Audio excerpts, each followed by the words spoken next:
평생 쌓아온 것들이 왜 이리 무거운지 당신도 느끼셨나요? 많이 가지면 가질수록, 많이 알면 알수록, 더 높이 올라가면 올라갈수록 왜 마음은 더 답답해지는 걸까요? 오늘은 그 무게의 정체를 함께 들여다보려 합니다. 한 가지만 기억하고 들어주십시오. 당신이 평생 쌓아온 것들이 잘못된 게 아닙니다. 다만 우리가 그것을 어떻게 다루고 있는지 그 방법을 몰랐을 뿐입니다. 젊은 시절, 어쩌면 지금도 우리는 이렇게 살아왔습니다. 무엇이든 배우고, 무엇이든 이루고, 무엇이든 갖추려고 애썼습니다. 그게 잘 사는 길이라고 믿었으니까요. 옛날 인도에 아주 뛰어난 젊은이가 있었습니다. 한번 보기만 하면 그대로 익히는 재주를 타고났지요. 그는 스스로 다짐했습니다.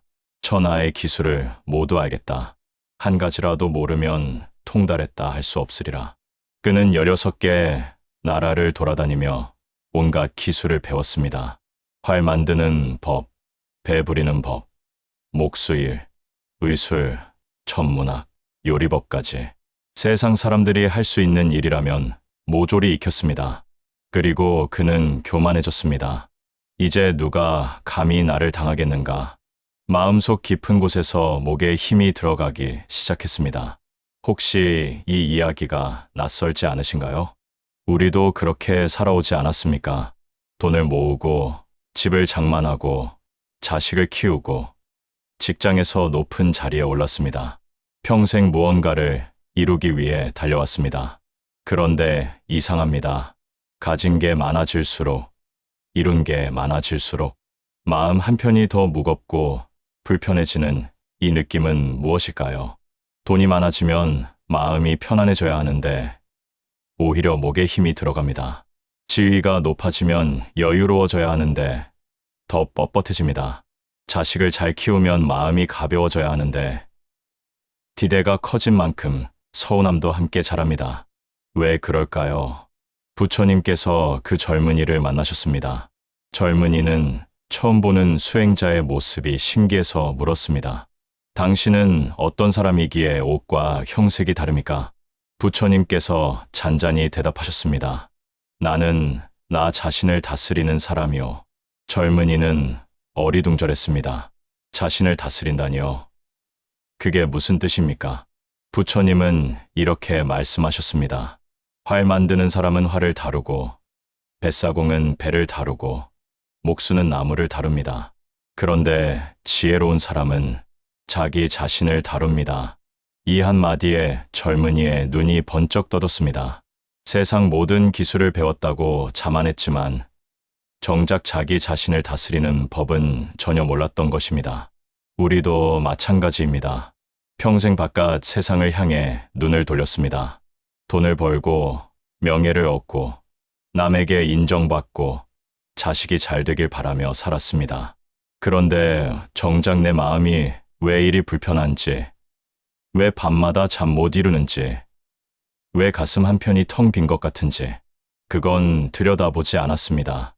바깥을 향한 기술은 많이 배웠는데 안을 향한 지혜는 배우지 못한 겁니다. 재물이 많아지면 왜 교만해질까요?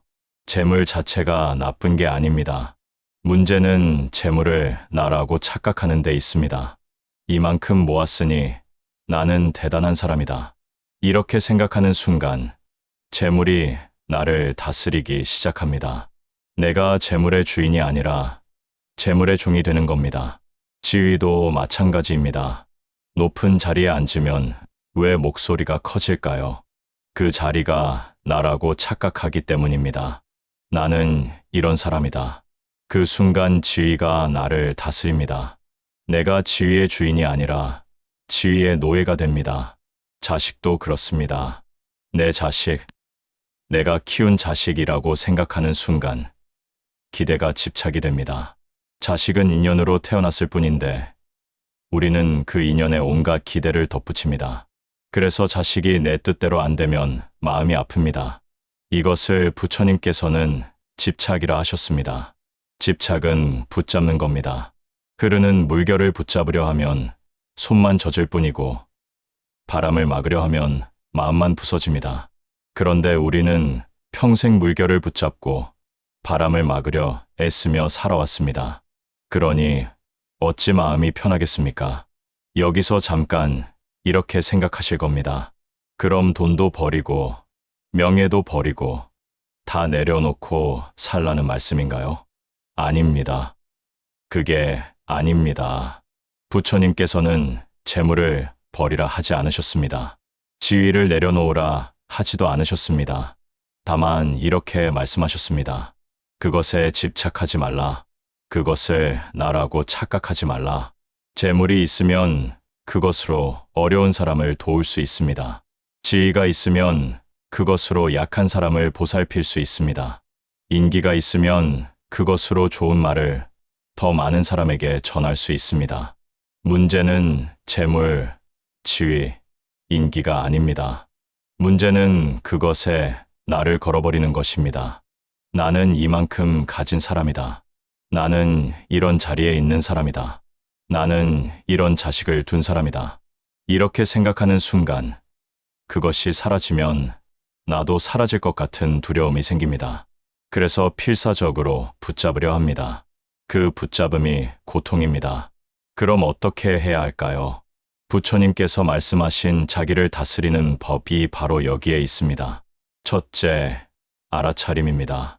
지금 내가 무엇에 집착하고 있는지 알아차리는 겁니다. 아, 내가 지금 돈에 집착하고 있구나. 아, 내가 지금 자식에 대한 기대에 집착하고 있구나. 아, 내가 지금 남들의 시선에 집착하고 있구나. 이렇게 알아차리는 순간 이미 그 집착의 힘은 절반으로 줄어듭니다. 활 만드는 사람이 활을 다루듯 자기 마음의 움직임을 지켜보는 겁니다. 둘째, 그것이 나가 아님을 깨닫는 것입니다. 재물은 나가 아닙니다. 그저 인연 따라 잠시 내 곁에 머무는 것일 뿐입니다. 지위도 나가 아닙니다. 시간이 되면 누군가에게 넘겨줄 자리일 뿐입니다. 심지어 이 몸뚱이도, 이 이름도 사실은 나가 아닙니다. 인연 따라 잠시 쓰고 있는 것일 뿐입니다. 이것을 불교에서는 무아라고 합니다. 나라는 것이 없다는 뜻입니다. 처음 들으면 어렵고 허무하게 느껴질 수 있습니다. 하지만 이 말의 진짜 의미는 이겁니다. 집착할 나가 애초에 없었으니 지켜야 할 것도 없고 잃을 것도 없다. 그러니 자유로울 수 있습니다. 셋째, 놓아주는 연습입니다.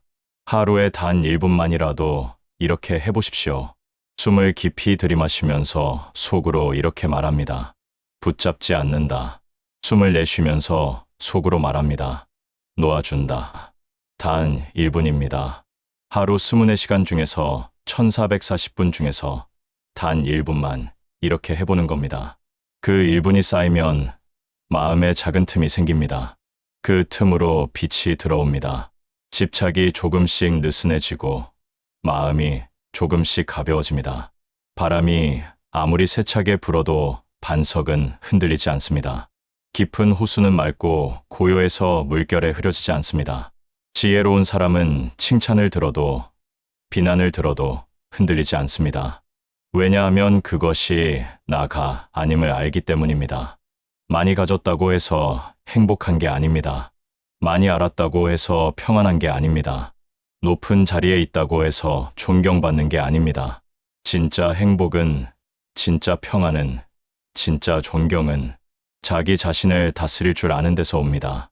그 젊은이는 16개 나라를 돌며 온갖 기술을 배웠지만 정작 가장 중요한 것을 몰랐습니다. 부처님을 만나고서야 깨달았습니다. 아, 내가 평생 바깥만 보고 살았구나. 정작 내 안을 들여다보지 못했구나. 우리도 마찬가지입니다. 평생 바깥 세상을 향해 달려왔습니다. 이제는 잠시 멈춰 서서 나 자신을 들여다볼 때입니다. 내 마음이 왜 불편한지, 내가 무엇에 집착하고 있는지, 내가 무엇을 나라고 착각하고 있는지, 이것을 들여다보는 것, 이것이 바로 수행입니다. 이것이 바로 자기를 다스리는 법입니다. 어떤 분은 이렇게 말씀하실 겁니다. 스님, 저는 이미 늙었습니다. 평생을 그렇게 살아왔는데 이제 와서 무슨 소용이 있겠습니까? 아닙니다. 늦지 않았습니다. 마음을 바꾸는 데는 나이가 없습니다. 60이든 70이든 80이든 마음을 돌이키는데 늦은 때란 없습니다. 오히려 지금이 가장 좋은 때입니다. 왜냐하면 이제는 아실 테니까요. 세상 것들이 얼마나 덧없는지, 붙잡아봤자 허공을 움켜쥔 것과 같다는 걸 이제는 경험으로 아실 겁니다. 그 경험이 지혜로 바뀌는 순간 고통이 평화로 바뀝니다. 부처님께서 말씀하셨습니다. 지혜로운 사람은 진리를 듣고 그 마음이 저절로 깨끗해진다. 진리는 멀리 있지 않습니다. 이미 우리 안에 있습니다. 다만 우리가 바깥만 보느라 그것을 보지 못했을 뿐입니다. 지금부터라도 눈을 안으로 돌려보십시오. 내 마음을 들여다보십시오. 무엇이 나를 무겁게 하는지, 무엇이 나를 불편하게 하는지, 그것을 알아차리는 순간 이미 그 무게는 가벼워지기 시작합니다. 한 농부가 부처님을 보고 이렇게 말했습니다. 당신은 왜 밭도 갈지 않고 씨도 뿌리지 않고 공짜로 먹으려 하는가? 부처님께서 대답하셨습니다. 나도 밭을 갑니다. 씨를 뿌립니다.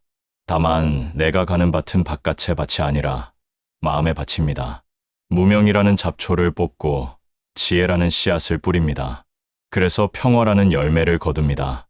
우리도 이제 마음의 밭을 갈아야 합니다. 집착이라는 잡초를 뽑아야 합니다. 알아차림이라는 씨앗을 뿌려야 합니다. 그러면 평화라는 열매가 익습니다. 그 평화는 바깥에서 오는 게 아닙니다. 안에서 피어나는 겁니다. 돈이 많아서 평화로운 게 아닙니다. 자식이 잘 돼서 평화로운 게 아닙니다. 건강해서 평화로운 게 아닙니다. 마음이 평화로우면 돈이 적어도 괜찮습니다. 자식이 기대만큼 안 돼도 괜찮습니다. 몸이 아파도 괜찮습니다. 왜냐하면 그것이 나가 아니라는 걸 알기 때문입니다. 이것이 바로 자기를 다스리는 지혜입니다. 평생 쌓아온 것들을 부정하는 게 아닙니다. 그것들이 잘못됐다는 게 아닙니다. 다만 이제는 그것들을 다르게 바라볼 때입니다. 재물은 나를 위한 것이 아니라 남을 돕기 위해 있는 것입니다. 지위는 나를 높이기 위한 것이 아니라 남을 보살피기 위해 있는 것입니다. 자식은 내 소유가 아니라 인연으로 잠시 함께하는 존재입니다. 이렇게 보는 순간 모든 것이 가벼워집니다. 집착이 사라지면 고통도 사라집니다.